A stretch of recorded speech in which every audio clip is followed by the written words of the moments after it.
Hi friends, you are welcome to Shyam Institute. So then we will discuss today's current affairs. These are today's headlines. Have a look at this. India names squad for tri-series in Sri Lanka. So then India won the match here. Sickle cell anemia tests set up AICT to transform technology roadmap and International Nurses Day. These are headlines of the day. We will discuss one by one. Okay. Moving to the first one. The first and foremost one, the Indian name squad for the tri-series in Sri Lanka. This is a long back than we heard this particular one. Finally, in a tri-series, India won the series by defeating Sri Lanka. This all event then was conducted at this entire event at Colombo, was observed in Colombo. Ranasinghe Stadium, then special one, anyways, then the known one in Colombo. This was conducted at this particular location, Sri Lanka, and India won the series. Then player of the series, Sneha Rana, player of the series, and like the women of the match, Smriti Mandana, from India. Okay. Player of the match, Sneha Rana, Sri Lanka. So then here captains, if you observe, in this tri-series 3 countries participated, India, Sri Lanka as well as South Africa. India's captain Harmanpreet Kaur, here then you can observe in photo, Harmanpreet Kaur, and Sri Lanka captain Chamari Atapattu, and South African captain Lara Wolworth, and most runs in a Sri Lankan team Harshita Samaravikrama, and in Indian part Smriti Mandana, and in South Africa Andri Dirksen. So most wickets taken by Sneha Rana. That's why she is the player of the match. Indian context, Sneha Rana taken more wickets, 15 wickets, and then from Sri Lankan part, Demi Vihanga taken 11 wickets, and Malba of South Africa taken around 6 wickets. Highest number of wickets taken by Sneha Rana. That's why then she is selected as a player of the match, India, and then women of the match as well, Indian. Okay, women of the match. That's the context. Then which was held at Colombo. So then from April 27th to 11th May. This particular event was observed, tri-series observed. Okay, that is one. Try to give a comment. What is the new name given to the capital of Sri Lanka? The new name given to the capital of Sri Lanka, you have to comment. Okay. Then moving to the next one. Yeah, sickle cell anemia tests. Recently in Konasima district of Andhra Pradesh, in Konasima district of AP, in tribal areas, the government officially announced they are going to medical check or medical camp for this sickle cell anemia program, sickle cell anemia elimination program.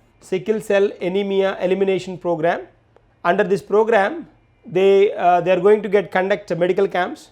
They are going to test 13,000 women in these tribal groups, whether they have affected with this particular disease or not. That is the context. That's why it is in news for us we have. If you look at this sickle cell anemia is a deficiency of hemoglobin. Generally then if the hemoglobin deficiency is a common thing in women, but like if it reaches to the severity, it's a severe condition, the red blood cells, this is the original structure of a red blood cell, they may get changed to this particular position, like these are looking like a sickle cells. These are looking like a sickle cell. So sickle is nothing but is a tool generally used by the farmers in their cultivation activities in general. That is called sickle. So CPI, CPM, their symbol also that one CPI symbol. So, this sickle style then they come up. This is the dangerous zone. The red blood cell come to the sickle shaped. They looks like a sickle shape. So, like to eliminate this particular sickle anemia, sickle cell anemia, the government is facilitating then several tests, and then free of cost they are providing awareness kind of things as well. So, then they are providing then what are the suitable food intake to the women in general at the time of conceive, at the time of giving birth to a baby and those. So, anyways, like this is the condition, and then in 2023 July 1st, in 2023 July 1st, the Pradhan Mantri Namo attended a meeting conducted to eliminate the sickle cell anemia elimination program, which was conducted in Madhya Pradesh, MP Shahdol. Shahdol is the area in 2023 July 1st. In Shahdol they conducted a sickle cell anemia elimination program, and in that particular program officially the Prime Minister announced that the India will be free from the sickle cell anemia by 2047. By 2047 India will get free from sickle cell anemia. That is a context. 2047, that will be the 100th year of India's birth anniversary, India's independence anniversary.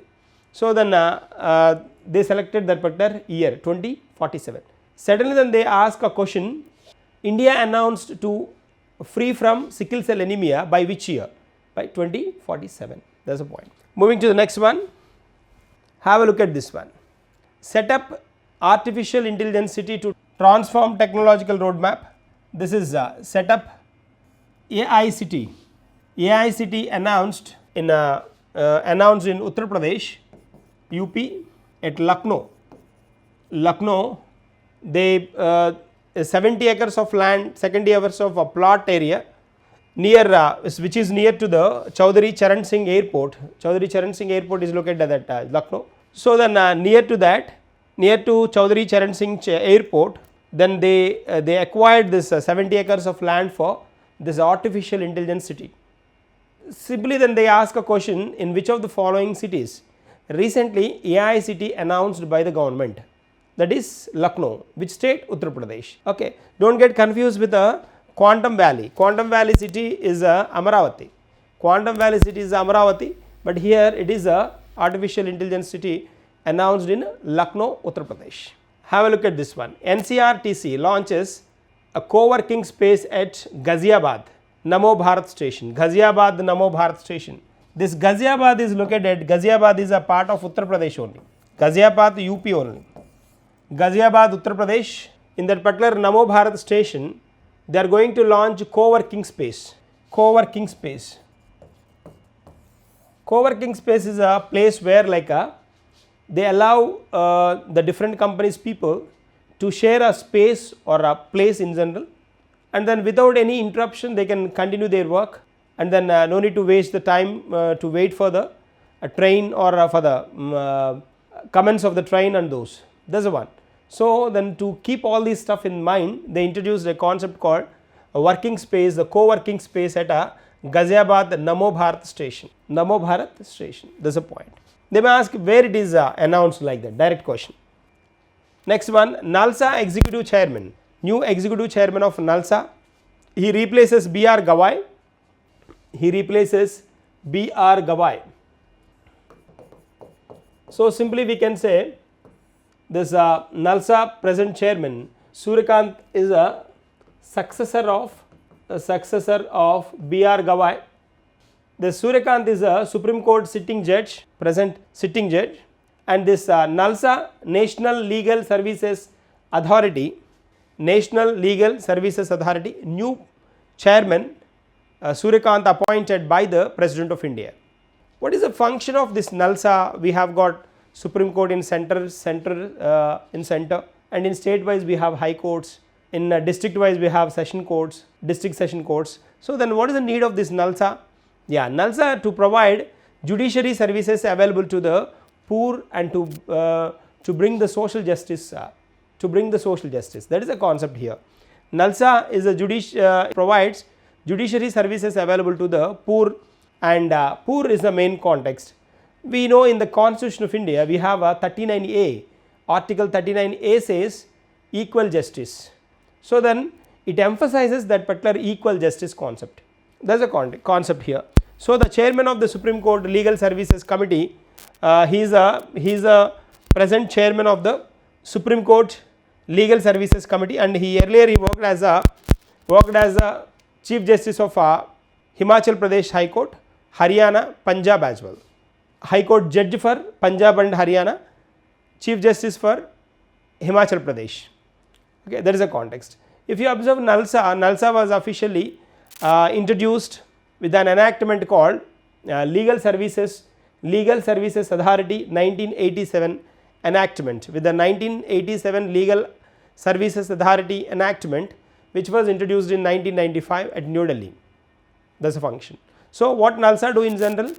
NALSA, legal services facilitation, gives to the poor. So then indirectly it do the social justice to the rich and poor in general. That is the context here. And then when it was introduced in 1995 at New Delhi, this particular NALSA was introduced. Who is the present new person appointed? Suryakant. Who is the predecessor before him? Predecessor was B.R. Gawai. B.R. Gawai. There is a point. Moving to the next one. International Nurses Day. International Nurse Day is observed on May 12th in general, May 12th.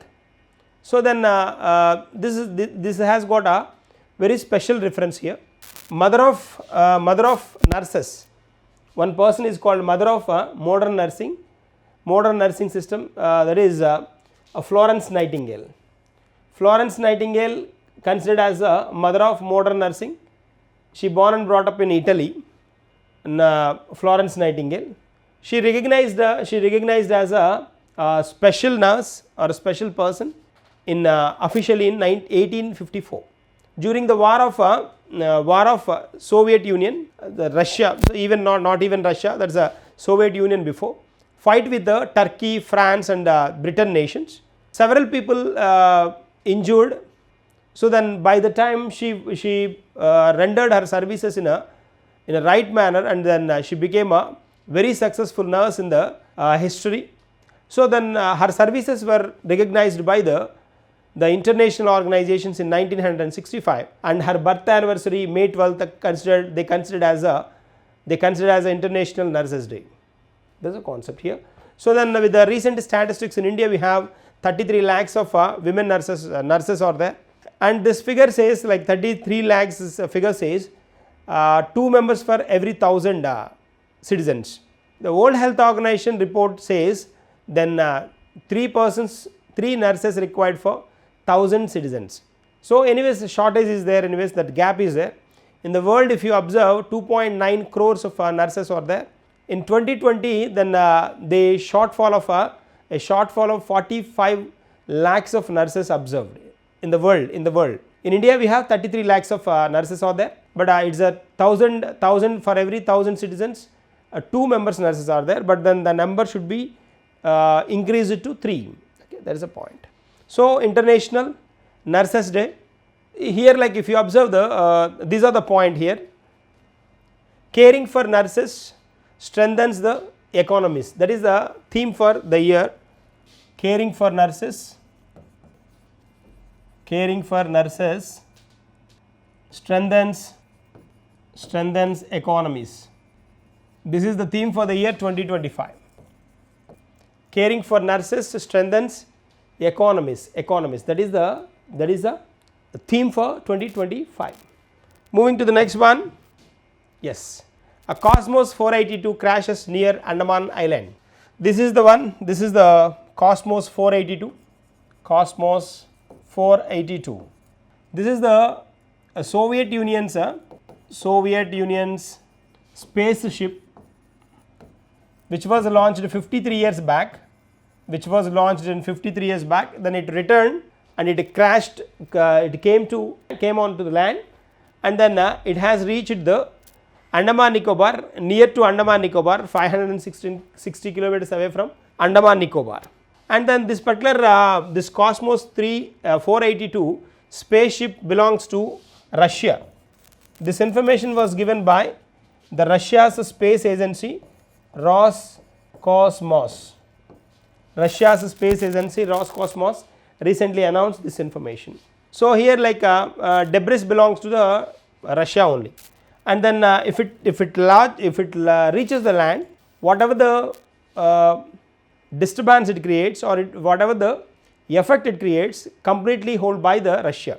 The country then which introduces this particular space ships or whatever, certainly they are very responsible for that. There is a context here.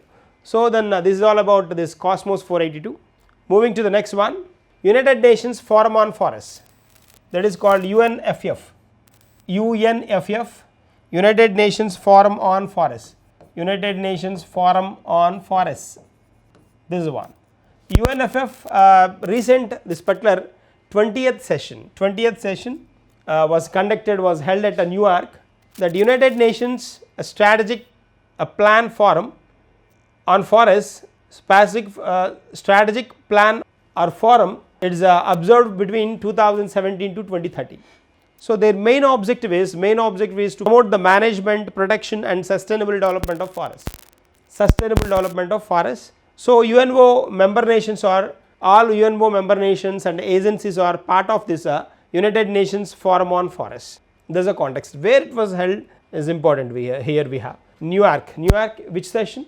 20th session. Moving to the next one, Bob Cooper, Australian cricketer, famous batsman. He passed away. Then he is very special with this during 1964 to 68. Then he is very successful player during this particular period. And in 1966 in Melbourne tournament, then he was taken 300 runs on 598 balls in a span of 12 hours. He spent around 12 hours of time, and then in 598 balls he reached 300. That is a triple century in test series. So he is the Australia's first 300 runs tri-century player. The name is Bob Cooper, Australian cricketer. He passed away. That is a reason that he is in news. So these are the current affairs for the day. We will meet in tomorrow's session with the continuation of this one. Thank you and all the best.